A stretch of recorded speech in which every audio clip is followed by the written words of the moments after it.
Hey folks, JD here, and look at this. This is a drone revisit, but look, this is, I don't know how well you can see this, but this is the Hubsan H502E with the Hubsan H502S transmitter. So, I was recently asked a question,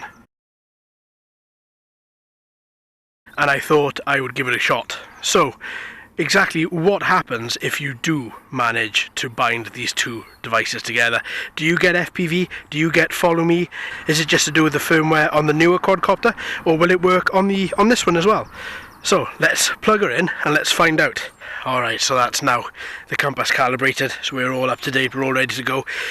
Right, so to bind these two is a bit of a faff. As I'm sure you're aware that when the Hubsan range, the H502 range rather, come from the factory, they are already pre-bound to their original transmitter and to the quadcopter. You can rebind them, obviously, and this then does enable you to use other transmitters with it. But there are a couple of settings in the menu that you've got to change as well, like ensure that if there isn't any GPS that the drone will use, altitude hold instead of GPS. Calibrating the compass as well takes a little bit longer, so that's one thing that you might have to take into account as well. And the first bind didn't work, so I had to bind this, I think it was another 3 times, so 4 in total, until it actually bound and until everything would work. So here we go. So we've got 12 satellites on the quadcopter, we've got 7 on the transmitter. Let's take her up. Right, so here we go, first impressions. Holding steady, really nice. You can see GPS hold is red, that means GPS hold is on. And yeah, quite steady. There's a little bit of whirlpool effect on her, but to be honest with you, that could have just been my calibration of this particular drone, wasn't the steadiest.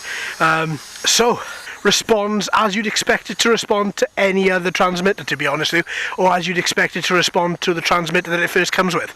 Really nice. Oh, I do really enjoy flying these guys. I really do. They are so good.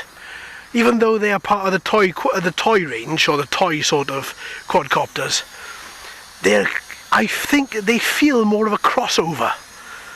They really do, because they have GPS and because they have FPV. Right, let's talk about FPV. So let's leave you just hanging there. Yeah, FPV doesn't work if you use the S transmitter with the E. It doesn't work at all, as you can see. There's nothing at all. You can try and take a photo.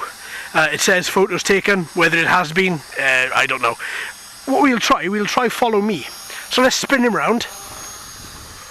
Because on the H502S, as I'm sure all of you know, if you've watched my review of it, you will know that if you hold down and release, if follow is on, then you should be able to walk with the transmitter and have the quadcopter follow you.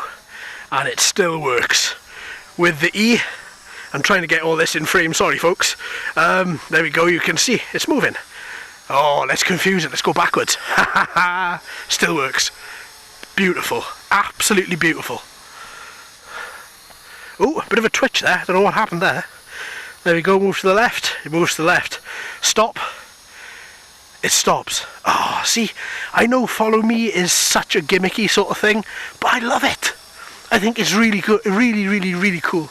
Okay, so once again then, just to take it out of follow me mode, just move the directional or the right analog stick, and then it'll automatically come out of follow me mode, and then you can move to the right, and as you see, it's not going anywhere.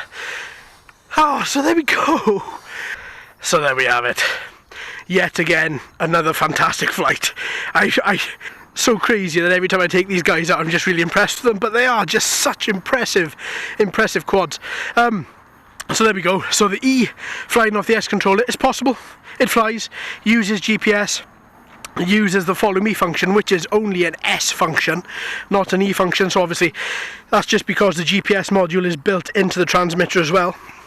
So therefore I imagine it doesn't matter which Hubsan H502 model you use, or which 502 model rather, it'll still work because the transmitter is the same. So yeah, there you are, all in all, brilliant, really good flight. Thanks ever so much for the question. If you've got any more, if anybody's got any more, then please put them in the comments, let me know, email me, and if I can, if I've still got the quadcopter, then I will try my best to answer your question with another little video. So there we are, folks. Thanks ever so much for watching and listening. I've been JD, you've been fantastic as always. So until next time, my friends, happy flying.